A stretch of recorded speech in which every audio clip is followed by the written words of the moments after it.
এই যে দেখতে পাচ্ছেন বৃষ্টি নামিয়ে দিয়েছে, আমি এখন পাতা করছিলাম, কিন্তু ব্যাপারটা হচ্ছে কারেন্ট নাই, এখন আমাকে বাড়ি যেতেই হবে যাই করে।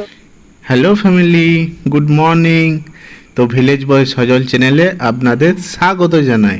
তো চলুন আজকে এই যে বাবার সাইকেল নিয়ে চললাম আমি পাতাঘর, কারণ আজকে বাবা নিয়ে যাবে পাতা। দাঁড়া বুড়ি, বাবাকে পাতাটা বেঁধে দিয়া। আর এইখানে বুড়ির মেয়ে ছোট বুড়ি ঘুরতে চলে এসছে, তো আমাকে দেখে আসছে, কানগুলো কত বড় বড় দেখুন একবার, খুব সুন্দর না দেখতে। তো বাবা এখন চললো সাইকেল নিয়ে পাতা নিয়ে, কারণ বেঁধে দিয়েছি আমি পেছনে, দেখতেই পাচ্ছেন। এবারে আমি চলে যাব আমার কাজ করতে, বাবা আসুক, যতক্ষণ না আসছে আর কী করা যাবে, একাই করব। তো দেখুন বন্ধু, শ্রীনাথবাবু এসেছে আমার কাছে, তো অবস্থাটা দেখুন একবার কি হয়েছে, মামস হয়েছে বলছে, একদম ফুলে, কি আর বলবো, মানে থাম্বনেল দেখে বুঝে গেছেন যে আসল ছেলেটা কী ছিল আর এখন কি অবস্থা হয়েছে। তো খুব সাবধান এখন বন্ধু। আরে খেতে পারিনি 4 দিন ধরে। যা ফুলনটা ফুলেছি, এটা আগের ছবি আর এখনকার ছবিটা মাথা খারাপ হয়ে যাবে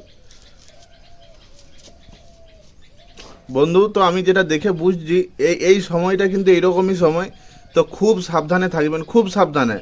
মানে দেখতেই পাচ্ছেন এর যে কি কষ্টটা হচ্ছে, এটা একমাত্র ও নিজে বুঝতে পারছে। আমরা হয়তো দূর থেকে দেখে আমাদের হাসি পাচ্ছে, ঠিক আছে, বাট ওর যে কতটা কষ্ট হচ্ছে একমাত্র ওই জানে। তো আমি একটা জিনিসই বলবো এখন, বি কেয়ারফুলি, মানে খুব সাবধানে থাকবেন। এইসব জিনিস হলে সত্যি খুবই অসুবিধা। তারপরে যদি আপনি বিশেষ করে কাজের মানুষ হন তো খুব অসুবিধা। তো এই জিনিসগুলো যদি খুব সাবধানে থাকবেন। তো এই যে দেখতে পাচ্ছেন বৃষ্টি নামিয়ে দিয়েছে, আমি এখন পাতা করছিলাম, কিন্তু ব্যাপারটা হচ্ছে কারেন্ট নাই, এখন আমাকে বাড়ি যেতেই হবে যাই করে হোক। তো এইটার মধ্যে ফোনটাকে ঢুকাবো, এটা পাতার পেকিংগুলো ওঠে, তো এইটার মধ্যে ফোনগুলো ঢুকাবো, ফোনগুলো না ফোনটা, মানে সরি আমার একটি ফোন, তো এইটাতে ফোনটা ঢুকাবো আর দৌড়বো। তো চলুন, লেটস গো।